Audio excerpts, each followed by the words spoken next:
Usually don't have any arrangement, all I have is motorcycle and gas, that's it. So I survive in the jungle, I know how to survive, but being rainy season, I've become very hungry. Almost for nearly 32 hours I've not eaten anything. And I'm head to toe in mud because it's raining. Wherever I sit down and get up, I become all mud. Then I came up the hill on my motorcycle. There were no restaurants, there were nothing at that time in that place. There was just one temple and the temple was closed. There was no food anywhere. Then I saw this little ashram, 4-acre ashram. Then I rode in. Those are times, even in college, I never got off the motorcycle. Even to first floor, I went on my motorcycle. Okay. In our house, going into the house, coming out of the house, we always went on the motorcycle and came out on the motorcycle, steps and everything.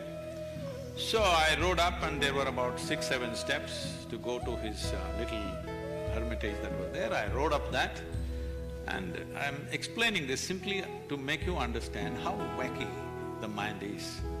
Always our motorcycle will never have a stand, okay? It'll not have a stand, it'll not have a battery, it'll not have many things which we think is extra weight. We've made it minimal. So I go and park the motorcycle leaning on his cottage like this and I get down and I'm wearing ankle-length boots full of mud from head to toe. I take off my helmet and look at him. He just looks at me like this and laughs and tears start coming in his eyes. I said, what's wrong with the old man, He's like in his 70s, I'm 21 or so. Then I said, I need to eat, I'm extremely hungry, I was ready to eat him. Then he did something that I could never do. Never in my life I had bowed down to anybody, forget about that, I've never been to a temple. I have not done this even in front of God. My mother says, hold it like this, no, I'll stand like this. I won't do this, I'm confirmed, whatever.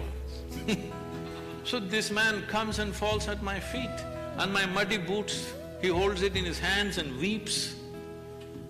I just kind of, it was just shook me because this is a 70-year-old man.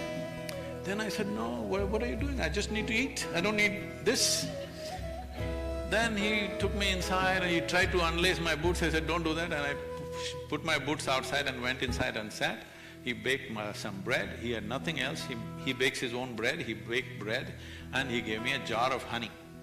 So I ate it up and then we started talking. Then whenever I went that way, because I saw that he had nothing much at all, I would take him a bunch of bananas or some apples or whatever fruits that were there, and he always gave me a can of honey to carry back. So this became a quiet… because he was not speaking. He was for 14 years on silence, so he will only write. So I will speak and he will write, it became a relationship over a number of years. Then, this is 96.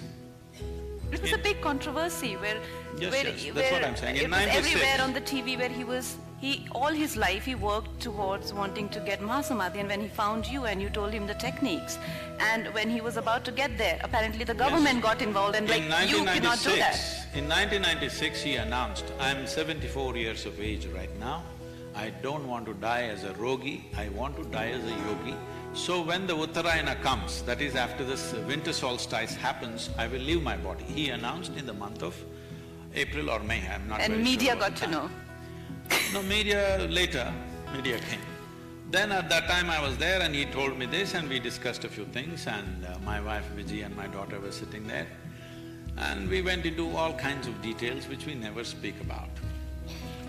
So when this was over, he was all very emotional about it and then we were driving back. Then I saw my wife was weeping. I said, why? She said, I also want to live like that. Then I was joking with her, okay, when are you going to leave? But then she said, no, I'm very serious, I want to go like him. What he was saying was fantastic and what you were explaining to him, that's how I want to live.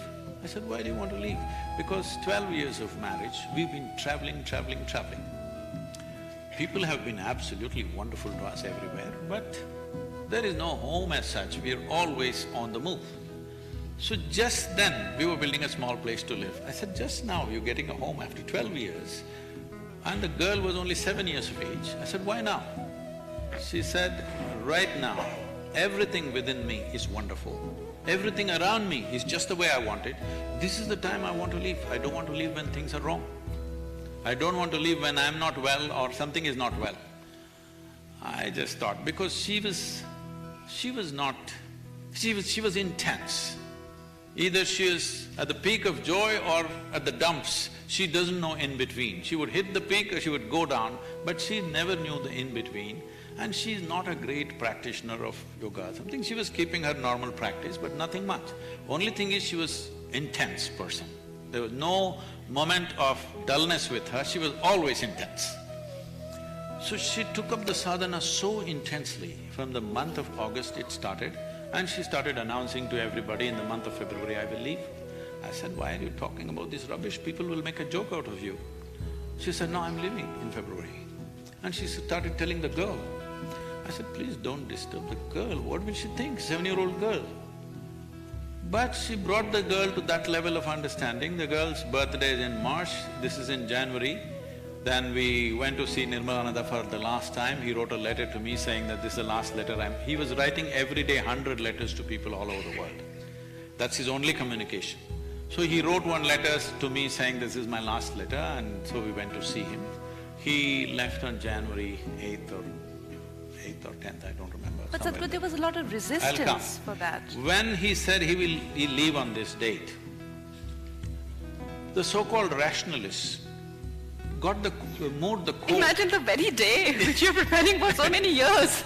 And the rationalists moved the court and posted police in the ashram. This man, I want to tell you how he lived. He has a small Ganapati temple. If he wants to do puja, he will wait for the flowers to fall down from the tree. He will not pluck. He doesn't want to hurt the tree. Only if the flowers fall down, he will take that and worship. Otherwise, he will not do that worship. Some leaf he will take and offer to the god that he believes in. This is the kind of man, they put police there. So when I went there, end of December, with a group of our people, about 100, 200 people, we went there to see him because we knew it's the last part of his life. He was still fit and well. He just cried. He said, see, they put police, 2 constables were sitting there. He said, they put police to watch me. I said, you don't worry, what's your problem? They're just 2 people sitting there, you don't look at their uniforms, leave them alone, you just focus on what you have to do. But he was deeply disturbed. He said, how can they put police watching me? Am I a thief? Why are they putting police on me? I mean, the very thing he should be respected for. And these kind of… See, in this culture, such a man would be worshipped.